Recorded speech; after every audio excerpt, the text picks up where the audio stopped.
There's going to be no excuses from anyone on the planet. When I beat him, I have beaten the greatest pound-for-pound fighter on the planet right now. Your excuses are all finished. There's none. Don't look for them. Don't pick on them. I'll beat the #1 pound-for-pound on the planet. I'll beat a champion of the world, and then we can start the aggressive. Say as well, like it's not small world. No, he's big. Listen, there's zero room for excuses here. Nobody's gonna hold me back from what I'm after. I beat Islam Makhachev and I win the world title. There will be no excuses from anyone, anywhere on the planet.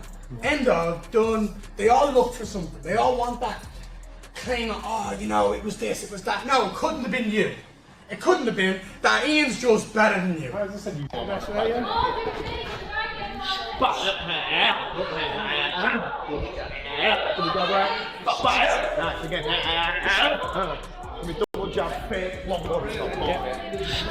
Brace yourself, because what you're about to witness is nothing short of earth-shattering. A warrior is about to put everything on display with a spine-tingling statement that cuts straight through with raw, untamed ferocity. This goes way beyond simple intimidation tactics. We're talking about a relentless vow of complete domination that makes crystal clear the brutal warfare that's coming. Yeah, that's strong, that. It's a fucking... it's a shame, man. You can't really do that. I can! It's just about trying to land it. Grips with that, man.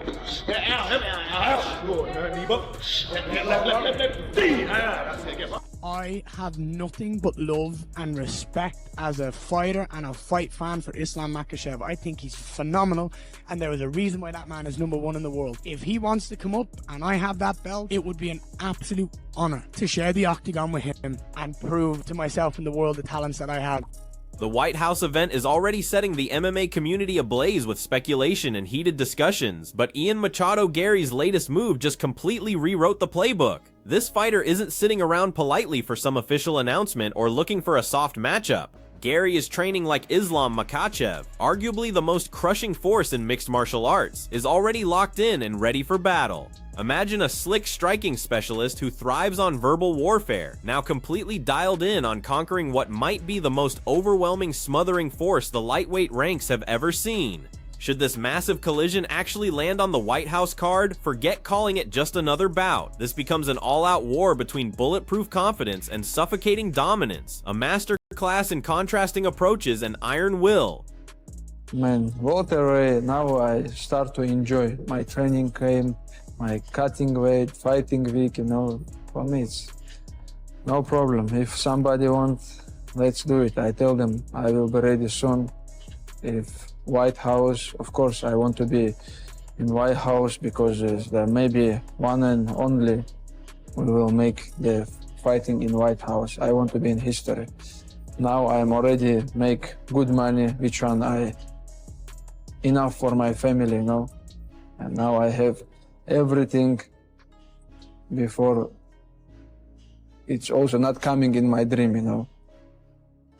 Now I just ready, you know. I training every day, still hungry, still fighting, still want to be champion. But wait, things are about to get completely insane. Right when Ian Machado Garry's call out of Islam Makhachev seemed like wishful thinking, something that belonged in the distant future, Garry might have just transformed those bold words straight into reality. Consider this timeline. After his latest show-stopping performance, Garry went public with a crystal clear statement. He declared that if the opportunity to face Makhachev ever materialized, he would immediately fly to Georgia to sharpen his wrestling game for that massive confrontation. And check this out. He just dropped a photo from Heathrow Airport with Tbilisi, Georgia's capital, clearly displayed on the flight information behind him. We're not dealing with official announcements or signed contracts here, but when a fighter explicitly mentions traveling to Georgia for Makhachev preparation and suddenly appears airport bound for that exact destination, the puzzle pieces are practically assembling themselves. This isn't speculation anymore. I told you at that interview, I'm coming to Georgia. I told all of you, I will come to Georgia because Georgia has phenomenal wrestling, phenomenal judo, phenomenal sambo. And when you are trying to prepare for someone like Islam Makhachev, I'm going to need that. So Georgia, I'm holding to you guys. I'm going to need your help. So every southpaw wrestler, every guy that thinks he's going to be like Islam Makhachev, we need to find a place. I will see you there and I will call for your help. I promise you, I told you at that interview, I'm coming to Georgia. I told all of you, I will come to Georgia because Georgia has phenomenal wrestling, phenomenal judo, phenomenal sambo. And when you are trying to prepare for someone like Islam Makhachev, I'm going to need that. So Georgia, I'm holding to you guys. I'm going to need your help. So every southpaw wrestler, every guy that thinks he's going to be like Islam Makhachev, we need to find a place. I will see you there, and I will call for your help. What drives Ian Machado Garry to commit to this absolutely extreme level of fight preparation for a bout that lacks official confirmation? The answer reveals everything about his mindset. He's not backing down from this massive test. He's diving headfirst into it. Garry openly calls Makhachev not just a formidable challenger, but the most lethal competitor across all weight classes, a legitimate pound-for-pound king. He recognizes Makhachev as a crushing multi-division ruler, famous for his smothering ground game and virtually perfect cage dominance. But this isn't just respect being shown. Garry is strategically marking his biggest prize. From Garry's perspective, defeating someone with Makhachev's legendary status transcends simply collecting another victory. This represents completely redefining his place in MMA history, fundamentally altering his entire narrative. Garry believes with absolute certainty that he's the fighter capable of pulling off that career-defining upset. Islam Makhachev is one of the greatest fighters walking the planet Earth right now. The #1 pound-for-pound fighter on the planet, a two-weight world champion, former Sambo world and European champion. He's absolutely unbelievable at what he does. He is one of the most dangerous men walking the planet right now. When you beat Islam, it changes the way everyone in the world thinks about you, and I'm gonna do it. Meanwhile, Chael Sonnen, always ready to dive into controversy, positioned himself right in the middle of the brewing Morales versus Garry title shot discussion with his trademark analysis. Sonnen declared outright that picking Ian Machado Garry as the logical next challenger makes perfect sense, particularly with Islam Makhachev sitting on the championship throne. He's convinced Garry has legitimately secured his position among that exclusive group of elite hunters stalking the belt holder. But the situation became far more complex. Morales just delivered a statement by completely demolishing Sean Brady at Madison Square Garden, landing a lightning-fast finish that shocked everyone. Right after that explosive showing, speculation erupted everywhere that Morales had received a direct title shot guarantee, supposedly straight from UFC boss Dana White. However, Sonnen quickly provided perspective, pointing out that zero official confirmation exists regarding any such commitment. He stressed his presence that evening, saying he witnessed no concrete assurance being made, directly questioning those swirling reports. I like this theme, and there is nothing wrong with making a prediction that Ian Garry is next. There would be nothing wrong with making Ian Garry next. Ian Garry, for sure, is on the short list of #1 contenders, for sure. Somewhere along the way, Morales came into the picture, and it was at Madison Square Garden. He's taking on Sean Brady, catches him, puts him down, gets a quick victory. And it was alleged that he was told that he would be next. Now, I've got to word it that way because that never got confirmed. I was there. I didn't see that happen. Now, and Morales hasn't acted like a guy that's next. Right? We've heard from other people. Dana told him he's next, but he never said, Dana told me I'm next. I was at the event. I'm watching Dana. I'm not a lip reader. That's just what I'm putting out there for everyone. Chael Sonnen kept reinforcing his stance, saying definitively, I never witnessed that, talking about any supposed guarantee to Morales. He then cut to the heart of the entire argument, claiming the whole conversation comes down to just one factor. If Morales truly received confirmation for the next Islam Makhachev title fight, then from Sonnen's perspective, the debate would be completely over. Case closed, but here's the thing. Sonnen stays completely skeptical that any such commitment ever happened. Looking at the broader scenario, Sonnen recognized that major players like Kamaru, Usman, and Ian Machado Garry all bring incredibly persuasive arguments for championship opportunities. While he confessed leaning somewhat toward Usman, particularly following Usman's crushing demolition of Buckley, a display that completely silenced all those nagging questions about his questionable knees and fading toughness, Sonnen clarified this competition isn't winner-take-all. From his expert analysis, all three dangerous contenders are destined for title fights eventually. Very relevant, because if he was told he's next, then we have nothing to talk about. He's going to be next. I don't know that he was told that. And then you got Kamaru Usman. And then you got Ian Garry. And all of these guys have a really good argument. I am on the side of Kamaru Usman. I thought what he did against Buckley was just outstanding. Not to mention in conjunction with all the rumors that we heard about Kamaru Usman, that his knees are gone, he can't run anymore, he can barely work out. Like, all of these things got shoved in our face and shown to be untrue. So I'm on the side of Kamaru Usman, but there's a little bit more to it, which is I do believe that Garry's going to fight for a championship. Every single one of these fighters will get their moment stated. Sonnen, with his trademark authority, his detailed examination of the title picture perfectly establishes what's shaping up to be an explosive period for the division.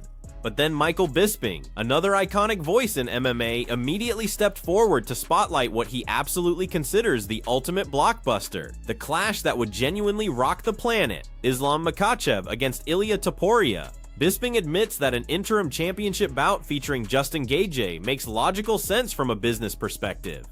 But he stresses what we're discussing here represents a historic moment, an event scheduled for the legendary White House grounds with President Trump personally attending and millions watching globally. From Bisping's professional viewpoint, Gaethje will unfortunately need to step aside because on one side of this incredible battle stands Islam Makhachev, carrying an incredible 28-1 record. He's beyond just a lightweight king. We're talking about a genuine two-weight destroyer who has absolutely crushed the lightweight landscape and could legitimately be considered the most dominant lightweight in combat sports history. And there's no bigger fight right now, in my humble opinion, than Islam Makhachev versus Ilia Topuria. Yeah, I like this idea. If UFC want, I know a lot of MMA fans want this fight. I'm ready. I know Justin is the interim and Ilia is the undisputed, and that should happen. It really should. But this is a once-in-a-lifetime occasion. It's going down on the White House lawn. President Trump will be there. The whole world will be tuning in.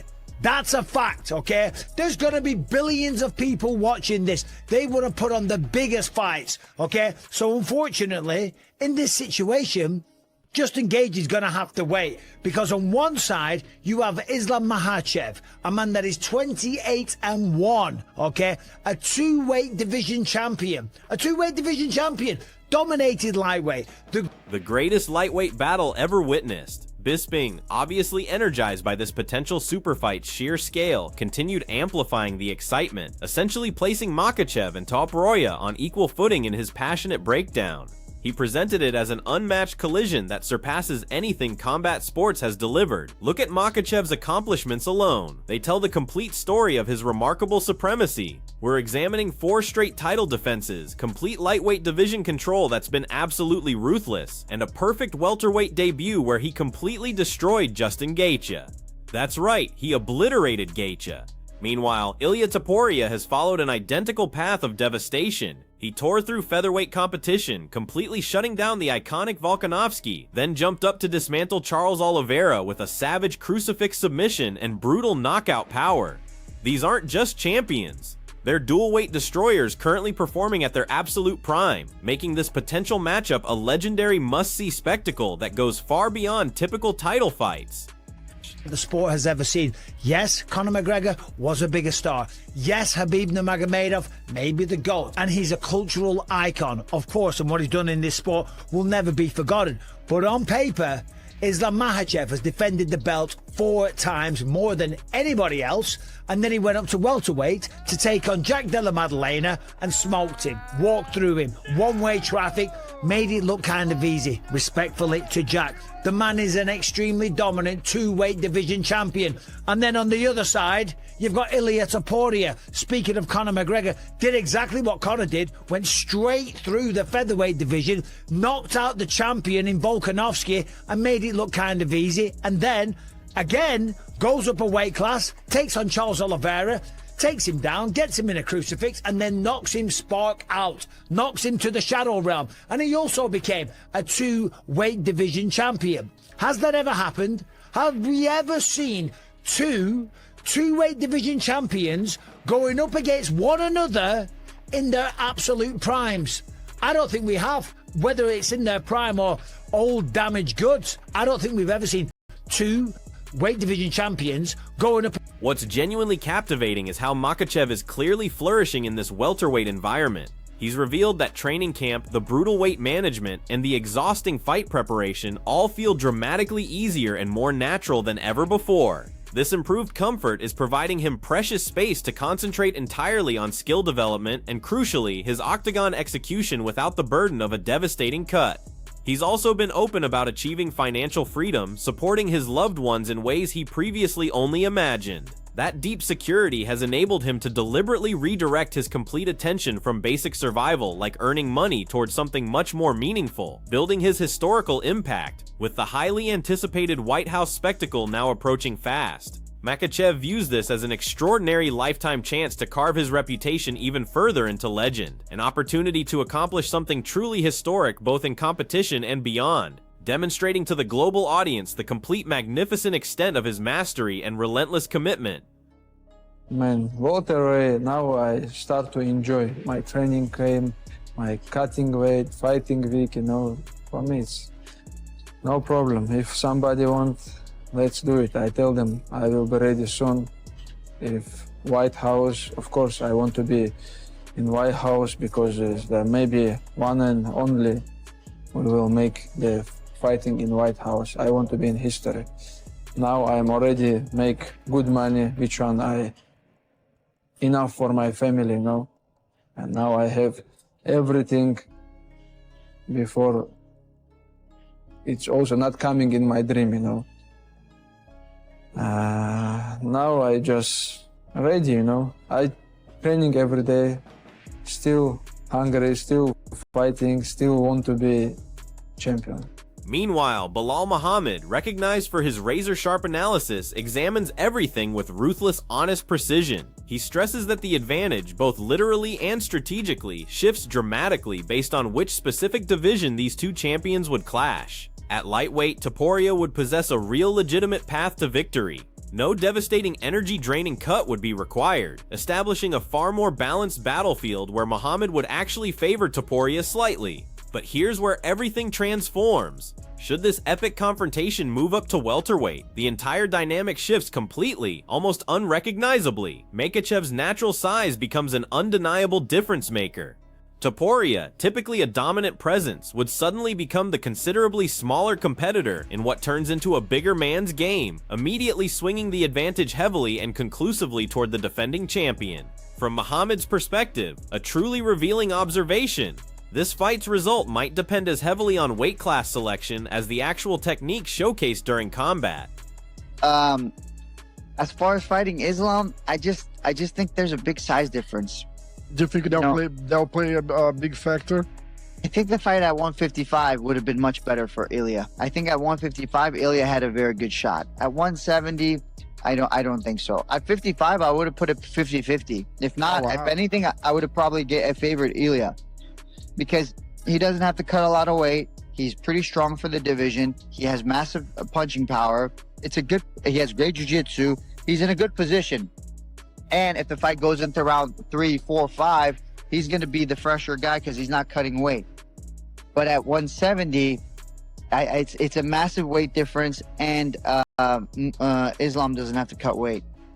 Furthermore, Alexander Volkanovski, someone who understands Islam Makhachev more intimately than almost anyone, recently reflected on their initial memorable showdown. He characterized it as a clear, undeniable showcase of the lightweight king's truly remarkable and well-rounded abilities.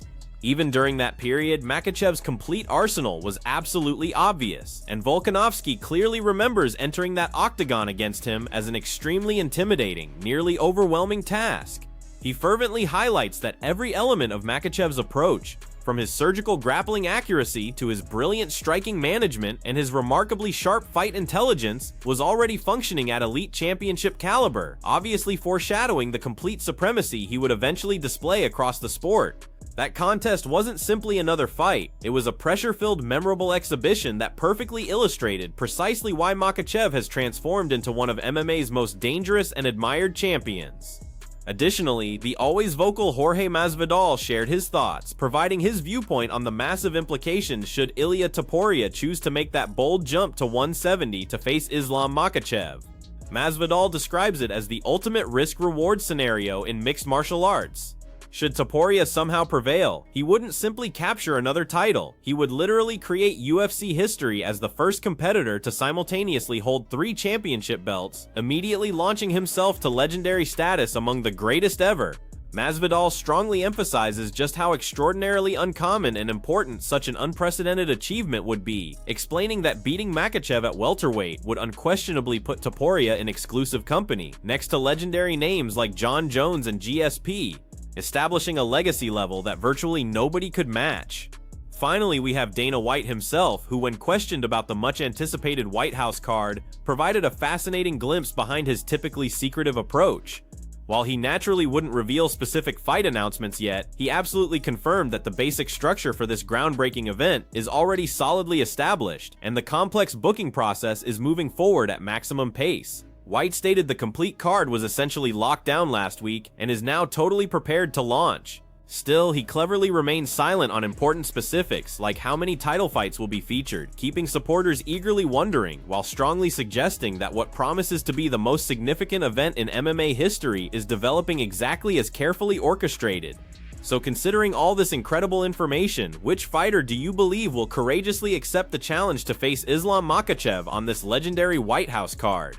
Share your fearless predictions and passionate opinions in the comments below, and definitely hit that subscribe button for the latest developments, exclusive news, and behind-the-scenes information as this truly unprecedented fight card continues building momentum.